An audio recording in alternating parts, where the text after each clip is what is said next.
Sebab kamu semua adalah anak-anak Allah karena iman di dalam Yesus Kristus. Karena kamu semua yang dibaptis dalam Kristus telah mengenakan Kristus. Dalam hal ini tidak ada orang Yahudi atau orang Yunani, tidak ada hamba atau orang merdeka, tidak ada laki-laki atau perempuan. Karena kamu semua adalah satu di dalam Kristus Yesus. Dan jikalau kamu adalah milik Kristus, maka kamu juga adalah keturunan Abraham dan berhak menerima janji Allah. Haleluya. Saudara, kita lihat ya, dalam perjanjian lama, saudara, secara jasmani yang berhak terima janji Allah itu hanya keturunan Abraham secara daging. Itu adalah Israel.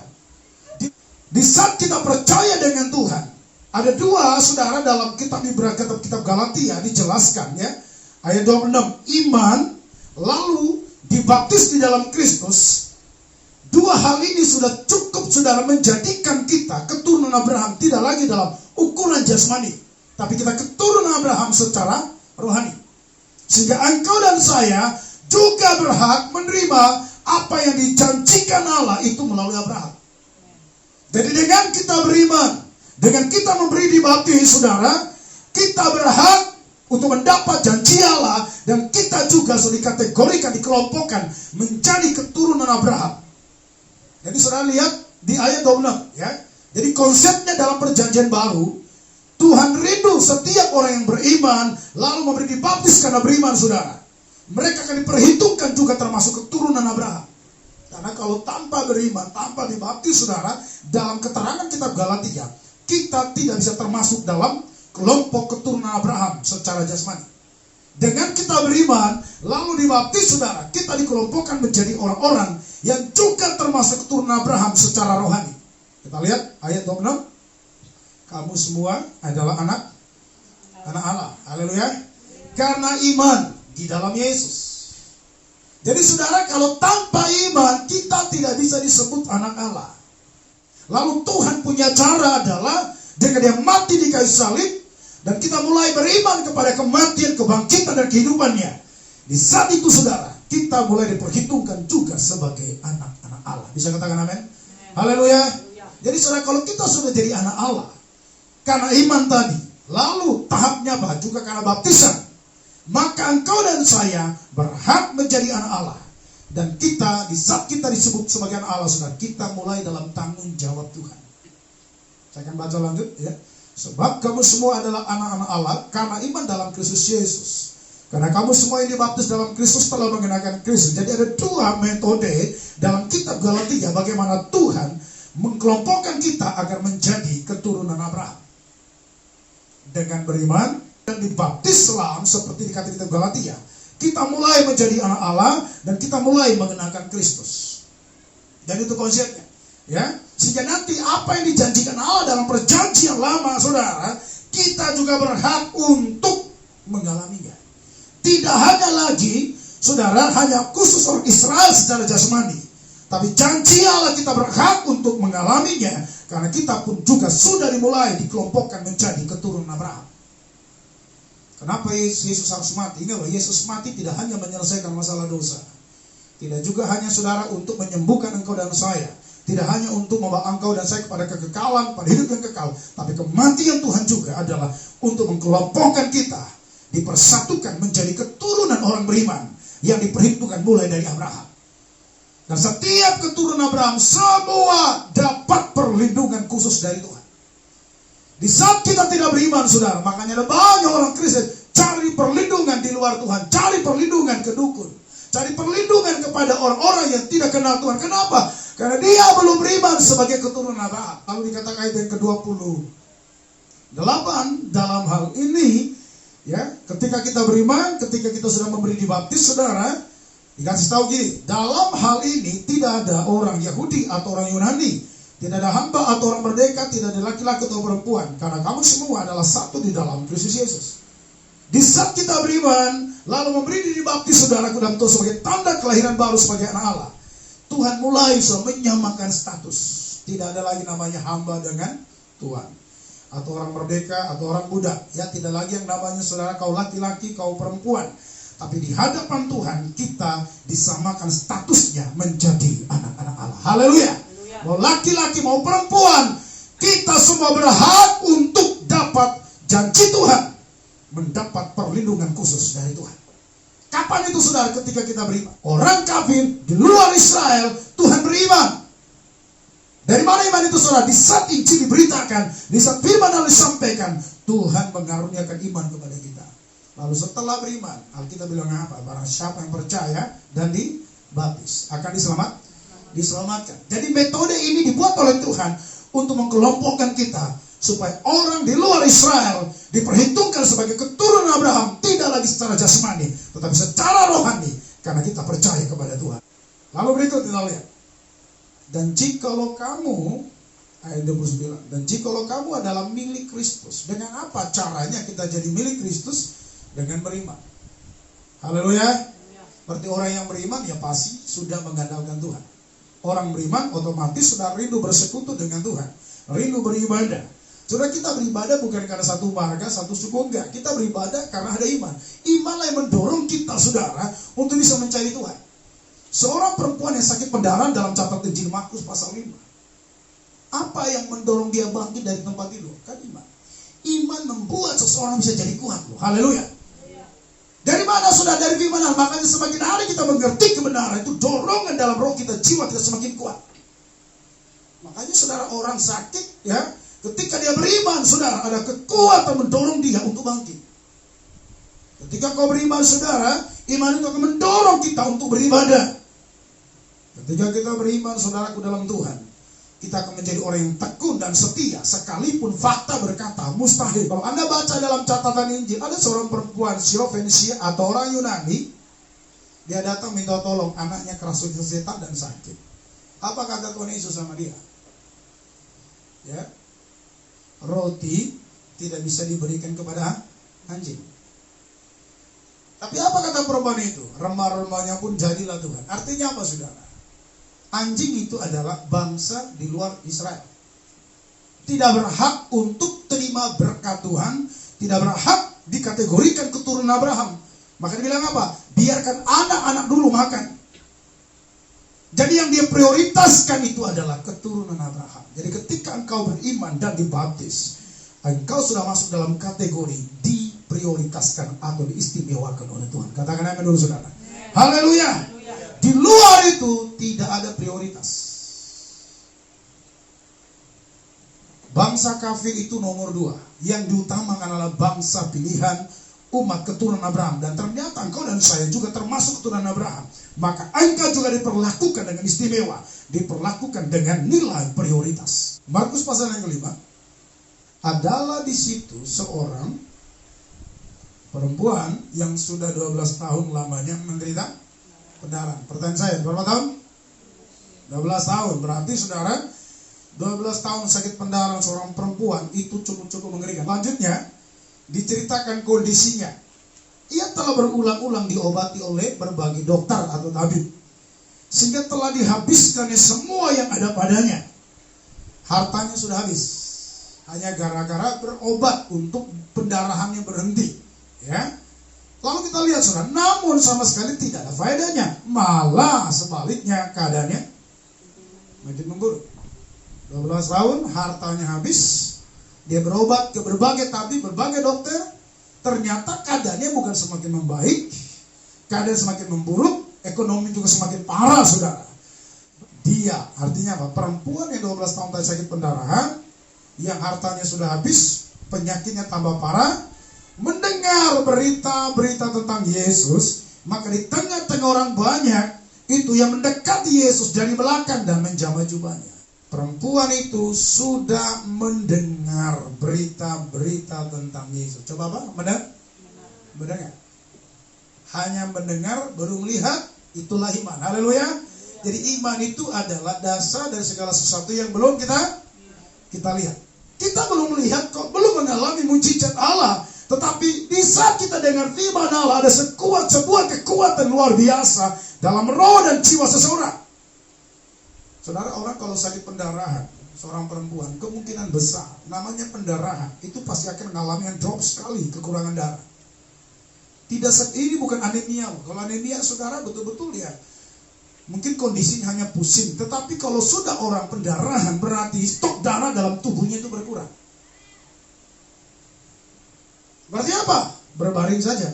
Dan menurut hukum Taurat, seorang perempuan yang lagi pendarahan tidak boleh bergaul, tidak boleh menyentuh siapapun, orang manapun, karena dianggap najis menurut hukum Taurat Yahudi. Itu sebabnya saudara, dia bilang apa? Maka di tengah-tengah orang banyak itu yang mendekati Yesus dari belakang dan menjamah jubahnya. Sebab katanya, ayat yang ke-28, asal ku jamah saja jubahnya, aku akan sembuh. Saudara perhatikan. Pertama dia mendengar. Ingat, iman timbul dari mana? Mendengar. Haleluya. Lalu mulai hanya tindakan. Bayangkan seorang ibu 12 tahun sakit pendarahan, saya yakin tidak punya tenaga bangun dari tempat tidur. Pertanyaan, kok bisa? Itulah iman, itulah dahsyatnya. Ketika kau punya iman, saudara, sanggup, sudah namanya apa? Menembus kemustahilan. Haleluya. Di saat engkau tidak beriman, ibadah itu berat. Dan di saat tidak beriman, dengar khotbah itu rasanya berat dan labanya luar biasa. Sejam rasanya 5 jam. Tapi kalau nonton TV 5 jam, terasanya setengah jam. Saudara, ketika kau tidak beriman, sesuatu yang rohani semua berat. Tapi ketika perempuan ini sudah beriman, lihatlah sesuatu jadi ringan. Haleluya. Tubuhnya begitu berat, sanggup dia berangkat dari tempat tidurnya, beranjak dari sana. Lalu dia berkata di hatinya, asal ku pegang saja ujung jubah Yesus, saya sembuh. Dia tidak minta didoakan, dia tidak minta Yesus menyentuh tubuhnya. Itulah imannya. Haleluya. Jadi sekali lagi saudara, dari mana iman? Adalah dari dengar firman Tuhan. Dan kita lihat tadi apa? Ayat yang ke-29, seketika itu juga berhentilah pendarahannya. Dia merasa bahwa badannya sudah sembuh dari penyakitnya. Ayat 30, pada ketika itu juga Yesus mengetahui bahwa ada tenaga yang keluar dari dirinya. Lalu berpaling di tengah orang banyak dan bertanya, siapa yang menjamah jubahku?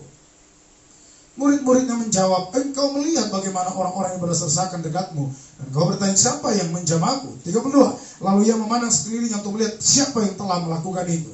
Perempuan itu yang menjadi takut dan gemetar ketika mengetahui apa yang telah terjadi atas dirinya, tampil dan tersungkur di depan Yesus dengan tulus memberitahukan segala sesuatu kepadanya. Maka kata Yesus kepada perempuan itu, hai anakku, imanmu telah menyelamatkan engkau. Pergilah dengan selamat dan sembuhlah dari penyakit. Apa yang menyelamatkan dia? Haleluya. Jadikan saudara iman Anda menjadi alasan Tuhan untuk memberkati. Jangan menunggu perubahan baru bertindak. Bertindaklah biar perubahan itu bisa terjadi dalam hidupmu. Itu orang beriman. Orang beriman tidak menunggu perubahan. Dia berkata gini, tunggu dulu Yesus ke rumahku, doakan saya sembuh, baru saya pergi. Tidak. Perempuan ini berkata apa? Asal ku jamah saja jubahnya. Dia keluar dari rumah. Dia masuk saudara kepada rombongan Yesus. Semua orang menyentuh Yesus. Tapi ada satu orang yang menyentuhnya dengan iman. Semua orang bisa beribadah, tapi belum tentu semua orang, saudara, beribadah karena iman. Yang beribadah, yang datang sama Tuhan karena iman, dia akan mengalami jamahan kuasa Tuhan. Maka Yesus tanya, ada orang yang menyentuh aku. Aku merasa ada satu kekuatan, kuasa yang keluar dari diriku. Lalu murid-muridnya bilang apa? Loh, orang di sekitarmu banyak. Semua pada rasakan. Masa ada orang yang menyentuh kau? Yesus bilang, ada yang menyentuh aku. Ada merasakan sesuatu kuasa yang keluar dari diriku. Artinya apa, saudara? Ada banyak orang beribadah tanpa iman, lalu tidak mengalami lawatan Tuhan. Tapi saudara, satu perempuan ini, dia ikut Tuhan, dia mulai dekati Tuhan dengan iman, maka kekuatan Allah mengalir dalam dirinya. Haleluya. Berarti ketika orang datang sama Tuhan tanpa iman, tidak ada perubahan.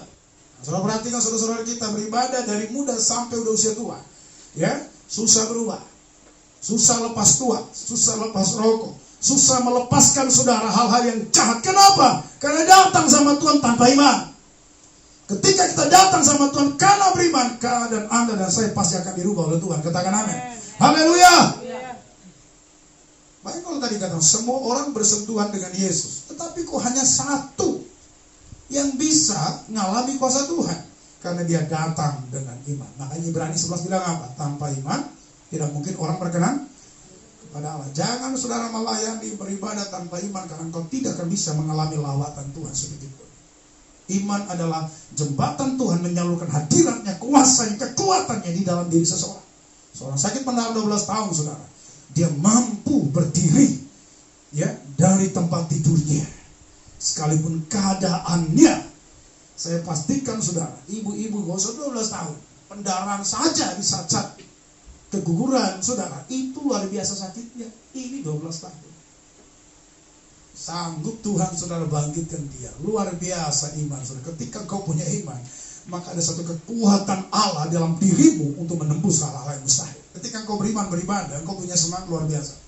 Ketika kau beriman saudara, dorongan iman itu membuat engkau bisa melakukan hal-hal atau mengalami hal-hal yang menurut ukuran manusia itu mustahil. Lukas 13:10. Kita alasan Tuhan menyembuhkan perempuan ini. Kita lihat. Pada suatu kali Yesus sedang mengajar dalam salah satu rumah ibadah pada hari Sabat. Di situ ada seorang perempuan yang telah 18 tahun dirasuk roh, sehingga ia sakit sampai punggung-punggungnya dan tidak dapat berdiri lagi dengan tegak. Ketika Yesus melihat perempuan itu, ia memanggil dia dan berkata kepadanya, "Hai ibu, penyakitmu telah sembuh." Lalu ia meletakkan tangannya atas perempuan itu, dan seketika itu juga berdirilah perempuan itu dan memuliakan Allah. Tapi kepala rumah ibadat gusar karena Yesus menyembuhkan orang pada hari Sabat. Lalu ia berkata kepada orang banyak, "Ada 6 hari untuk bekerja, karena itu datanglah pada salah satu hari itu untuk disembuhkan dan jangan pada hari Sabat." Tapi Tuhan menjawab dia, katanya, "Hai orang-orang munafik, bukankah setiap orang di antaramu melepaskan lembunya atau keledainya pada hari Sabat dari kandangnya dan membawanya ke tempat minuman?" Ayat yang ke-10. Ini alasan Yesus menyembuhkan perempuan itu. Bukankah perempuan ini yang sudah 18 tahun diikat oleh iblis harus dilepaskan dari ikatannya itu karena ia adalah keturunan Abraham. Amin. Perhatikan loh, perempuan ini gak minta apa-apa. Yesuslah yang memiliki inisiatif untuk menyembuhkan perempuan ini. Lalu pertanyaannya sudah, kenapa perempuan ini kok disembuhkan? Lalu Tuhan dalam ayat yang ke-16 memberikan sebuah alasan. Alasannya apa? Bukankah perempuan ini yang sudah 18 tahun diikat oleh iblis harus dilepaskan dari ikatannya karena ia adalah Allah memiliki rancangan besar buat masa depan kita. Kenapa Allah merancang? Karena engkau keturunan Abraham. Tidak secara jasmani, tapi secara rohani. Karena engkau beriman, lalu dibaptis tadi di dalam Kristus, engkau menjadi milik Kristus. Orang beriman ketika punya masalah, pasti dia belajar di kaki Tuhan berdoa. Lebih mudah dia ketemu Tuhan daripada ketemu setan melalui dukun. Itu orang beriman. Amin, saudaraku. Lebih mudah dia di kaki Tuhan berdoa. Kemana dia pergi? Dia cari Tuhan melalui doanya. Galatia 3 ayat 12 sampai 14 ya. Kalau sudah temukan saya akan membaca berkata gini. Tetapi dasar hukum Taurat bukanlah iman, melainkan siapa yang melakukannya akan hidup karenanya. Kristus telah menebus kita dari kutuk hukum Taurat dengan jalan menjadi kutuk karena kita. Seada tertulis, terkutuklah orang yang digantung pada kayu salib. Yesus Kristus telah membuat ini supaya di dalam dia berkat Abraham sampai kepada bangsa-bangsa lain, sehingga oleh iman kita menerima roh yang telah dijanjikan itu. Dasar hukum Taurat bukan karena iman, melainkan siapa yang melakukannya. Jadi prioritas hukum Taurat adalah yang melakukannya. Kadang-kadang dipaksa. Contoh, hari Sabat. Hari Sabat itu menurut Taurat, menurut Yahudi itu adalah hari Sabtu. Mereka beribadah ya. Tahu saudara, hari Sabat itu adalah hari di mana mereka beribadah. Tidak boleh umat Israel kerja apapun. Kalau sempat mereka kerja di hari Sabat, hukumannya adalah mati. Tidak diberi kesempatan untuk orang hidup. Bayangkan saudara, kalau setiap hari Sabat orang tidak beribadah, tiap hari Sabat ada yang mati. Itu yang ngeri hukum Taurat. Jadi orang beribadah bukan lagi karena iman, tapi karena takut dibunuh. Coba setiap kita kalau nggak ibadah hari Minggu, Tuhan kasih kita kecelakaan. Tanya saya, minggu depan rajin nggak beribadah? Setiap nggak ibadah sekali aja, langsung dilibas, langsung ditabrak, langsung kena kecelakaan. Saya tanya, rame-rame nggak ke gereja? Tapi Tuhan dalam konteks perjanjian baru tidak lagi buat aturan itu. Biarlah orang beribadah karena iman. Berarti dia memilih mau ibadah apa enggak? Ya, tapi dalam Taurat tidak boleh namanya enggak ibadah. Pokoknya enggak ibadah, lempar sampai mati. Akhirnya apa? Rame-rame orang beribadah. Kenapa? Bukan karena iman, tapi karena takutnya kepada hukuman. Perhatikan ayat yang ke-14. Yesus Kristus telah membuat ini supaya di dalam Dia, di dalam Yesus, berkat Abraham sampai kepada bangsa lain. Dalam terjemahan lain, sampai kepada bangsa kafir di luar Israel karena iman. Amin. Perhatikan, berkat Abraham sampai kepada bangsa lain, sehingga oleh iman kita menerima Roh Kudus yang telah dijanjikan itu. Saudara, kenapa Yesus harus mengalami kematian? Supaya berkat Abraham jangan hanya untuk orang Israel jasmani, tapi berkat Abraham, saudara, untuk kita juga yang percaya, yang beriman ke Tuhan. Amin. Lalu kita disatukan, disamakan dengan Israel jasmani, keturunan Abraham. Haleluya. Ketika engkau sakit, saya tanya, berhakkah engkau disembuhkan? Halo, berhak? Dan Tuhan bertanggung jawab gak melakukannya? Haleluya, haleluya. Ketika engkau susah, engkau berhak gak diberkati? Dan Tuhan bertanggung jawab, saudara, untuk melakukan itu. Itu hak kita. Tapi apa? Jadi dulu keturunan Abraham. Dengan apa? Dengan beriman. Ibadah bukan karena takut dipukul Tuhan. Beribadah, kenapa? Beriman, karena iman. Aku mulai mengerti. Aku milik Tuhan, maka aku harus menyembah Dia yang telah memanggil. Maka kita bilang apa? Tanpa iman tidak mungkin orang ketemu Tuhan.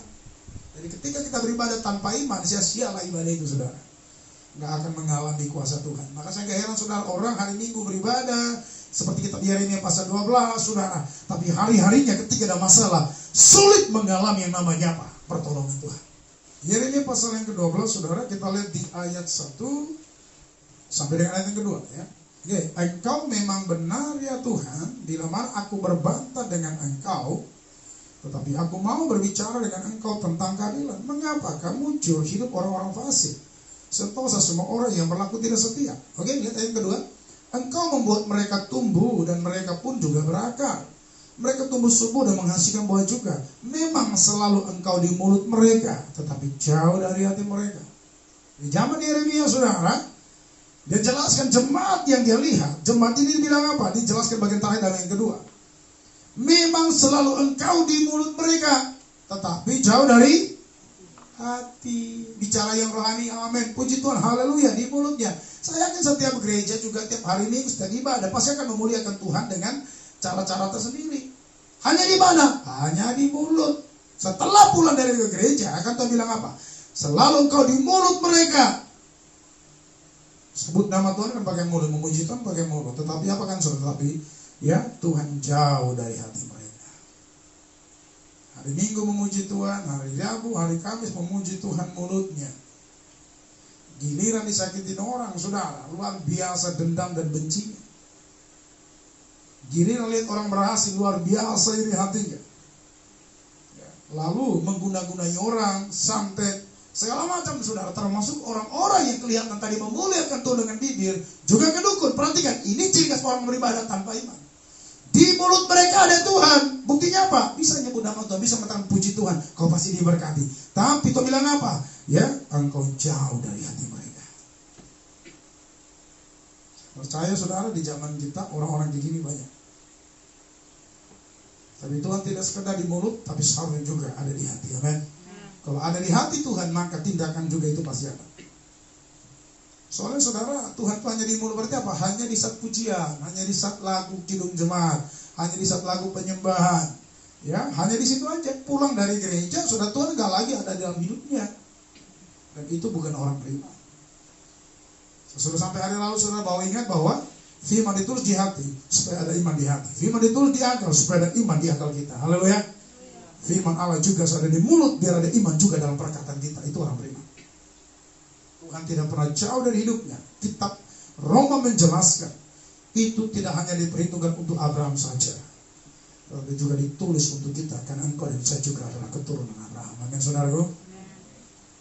Jadi kalau saudaraku di dalam Tuhan, ya, apapun permasalahan kita, ingat, jadikan iman Anda menjadi alasan engkau ketemu Tuhan dan membuat Tuhan memberkati dan mengangkat hidup kita. Jadi gak ada, saudara perhatikan, gak ada ceritanya keturunan Abraham yang beriman tidak diberkati. Bicara berkat jangan hanya bicara tentang kekayaan, bicara tentang materi, ya, karena orang tanpa percaya Yesus juga bisa kaya. Ya, saudara, Kekayaan orang beriman pertama adalah keselamatan hidup yang kekal. Ini keselamatan tidak bisa diberi kepada orang di luar Israel atau di luar ya keturunan Abraham. Makanya yang merupakan keturunan Abraham dihidup dari mana? Dari Ishak, bukan dari Ismail. Abraham ternyata memiliki banyak anak karena ketika dia masih hidup, saudara, dan Sarah masih hidup, dia sempat punya anak yang namanya dari Hagar, namanya Ismail.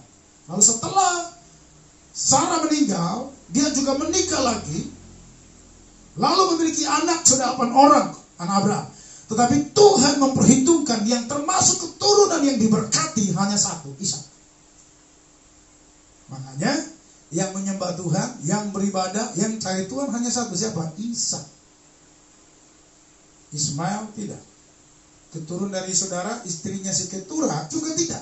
Tuhan mengambil Ishak. Dan kita lihat saudara, keturunan dasarkan iman pasti penyembah Tuhan. Amin. Haleluya. Jadi saudara, kalau engkau dan katakan bahwa engkau orang beriman, pasti sembah Tuhan, pasti beribadah. Engkau beribadah bukan karena takut dihukum, tapi engkau beribadah karena iman mula yang mendorong engkau untuk melakukan itu. Amin saudara. Haleluya. Seperti apa imanmu, seperti itulah tindakan saudara. Kalau 5% iman Anda, ya tindakannya 5%. Kalau 60% iman Anda, tindakan Anda sesuai dengan iman saudara. Kalau engkau berkata, ya udahlah Pak Pendeta, sekali aja ibadah. Kenapa? Karena begitulah imanmu. Maka tindakan Anda akan seperti itu. Tapi ketika iman Anda, saudara, seperti perempuan tadi yang sakit pendarahan, seperti Abraham, lihatlah tindakannya. Imannya tidak menjadi lemah. Sekalipun tubuhnya sudah sangat lemah, dia tetap tunggu Tuhan. Saudara, saya harap dengan pelajaran-pelajaran atau pengajaran saya sampaikan, ya, bahwa ketika engkau beriman dan ketika engkau memberi diri dibaptis dalam konteks kitab Galatia, itu menjadikan diri Anda adalah milik Tuhan dan engkau berhak untuk terima janji Allah. Haleluya. Maka segala kebutuhan, keperluan dan doamu itu engkau diistimewakan. Tidak ada doa keturunan Abraham orang beriman yang tidak didengar. Ketika tidak beriman, jangan harap ada tindakan. Kita berkata, tunggu dulu lah, berubah dulu keadaannya, baru ada tindakan. Itu bukan perbuatan iman. Iman itu tidak menunggu perubahan pada keadaan kita. Tidak tunggu dulu saudara punya mobil, punya kereta, punya ini, punya itu saudara, baru beribadah. Itu bukan orang beriman. Orang beriman tidak tunggu keadaan berubah. Orang beriman, dia akan bertindak untuk melakukan firman Allah, biar keadaannya diubah oleh Tuhan. Amin. Lihat keadaan Abraham, Ishak dan Yakub. Ketika Abraham keluar dari Haran, saudara, keadaannya apa? Dia tidak punya anak. Ekonominya apa? Masih standar. Tapi kesetiaan yang iman kepada Tuhan, saudara, hidupnya, keadaannya mulai diubahkan oleh Tuhan. Jangan tunggu diberkati Tuhan dulu baru setia, baru beribadah. Beribadahlah, setialah, supaya hidupmu, nasibmu, keadaanmu, masa depanmu, saudara, ya, diberkati oleh Tuhan. Saudara, haleluya. Bagaimana aku mau setia Pak Pendeta? Gini keadaanku, setialah biar keadaanmu berubah. Saya kata minggu lalu saudara, tidak ada di perusahaan dimanapun saudara gajian dulu baru kerja, nggak ada. Kerja dulu baru gajian. Kalau Anda dan saya mau diberkati Tuhan, setia dulu, beriman dulu, baru keadaan Anda, engkau berhak untuk diberkati. Amin. Yakin kita keturunan Abraham? Dari apa saya jelaskan? Haleluya. Ketika kau yakin keturunan Abraham, berarti engkau berhak untuk dapat janji Allah. Haleluya. Kalau engkau yakin kau berhak dapat janji Allah, saudara, maukah kita setia ikut Tuhan? Maukah setia berdoa? Dan jangan pernah ragu, saudara, dengan Tuhanmu. Tuhan tidak perlu diragukan, yang perlu diragukan karena diri kita. 1 Yohanes 3 ayat yang ke-22. Oke, kalau sudah temu 1 dan 3 ya. Dan apa saja yang kita minta, kita memperolehnya daripadanya, karena kita menuruti segala perintahnya dan berbuat apa yang dikenakan. Saya kalau baca ini bilang apa saja yang kita minta atau kita doakan, kita memperolehnya. Pertanyaan, kenapa kita memperolehnya? Ingat, engkau keturunan Abraham, engkau berhak untuk diberkati. Amin. Daripada nongkrong gak jelas ketika ada masalah, lebih bagus nongkrong di kaki Tuhan, ya. Amin. Ya bisa main gitar nyembah Tuhan mungkin 10-15 menit nyembah. Sudah, kenapa? Alkitab bilang apa? Apa saja yang kau minta engkau peroleh daripadanya. Karena ada alasan, karena kita menuruti segala perintahnya dan berbuat apa yang berkenan. Berarti apa? Doa disertai dengan apa? Penurutan. Salah satu apa? Kesetiaan beribadah. Haleluya. Jangan sampai jadi anak Tuhan gak berdoa. Lebih bagus 15 menit, 20 menit kalau dikasih Tuhan daripada sudah megang handphone berjam-jam, tak ada gunanya. 10 menit, 20 menit kau mencoba berdoa, itu dahsyat kuasanya mengubah keadaanmu hari demi hari yang akan datang. Jangan sepele dengan doa. Kenapa kau bukan berdoa? Kemungkinan kau tidak beriman.